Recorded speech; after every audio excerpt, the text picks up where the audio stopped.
শুনলাম আমার নাম কইতেছিল, আমার গুণ গাইতেছিল না। আসলে না, আমি মানুষটাই এরকম।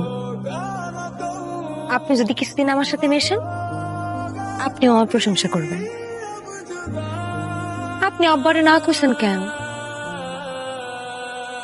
আসলে আমি প্রথমে বিয়েটা করতে চাই নাই, সেজন্য আমি সবাইরে বানায়া পড়ায় আপনার কাছে পাঠাইছি আমার নামে সব খারাপ খারাপ কথা কনের লেখা। কিন্তু আপনারা যখন আবার প্রথম দেখছি, আমার আপনারা খুব ভালো লাগছে। আপনার মানুষটা অনেক সুন্দর, আমার আপনার মনে ধরছে।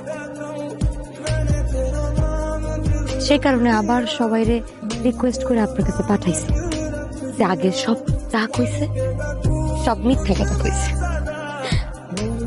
আপনি কিন্তু আব্বারে যাওয়ার আগে হক হয়ে দিবেন, ঠিক আছে? আমি মানুষটা খুব ভালো তো, সেজন্য আল্লাহ আমার কপালে আপনার মতো একটা ভালো মানুষ রাখছে, সুন্দর মানুষ দিছে। কথায় আছে না, ভালোর কপালে ভালোই জোটে। আপনাকে যখন আমি প্রথম দেখি, আমার আপনাকে ভালো লাগে। ছবি দেখেছিলাম, এর জন্যই এত দূরে আসা। একটা মানুষের সবচেয়ে গুরুত্বপূর্ণ জিনিস কি জানেন? তার মন। এই মনের উপর নির্ভর করে মানুষটা ভালো থাকবে না খারাপ থাকবে। আর সেই মন যারা ভাঙে, আমার তাদেরকে মানুষ মনে হয় না।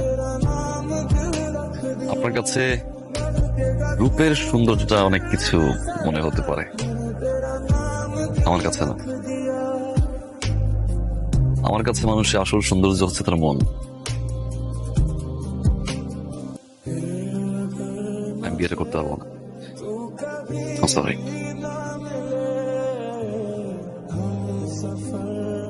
আরেকটা কথা, আপনি ঠিকই বলেছেন, ভালোর কপালে ভালোই জোটে।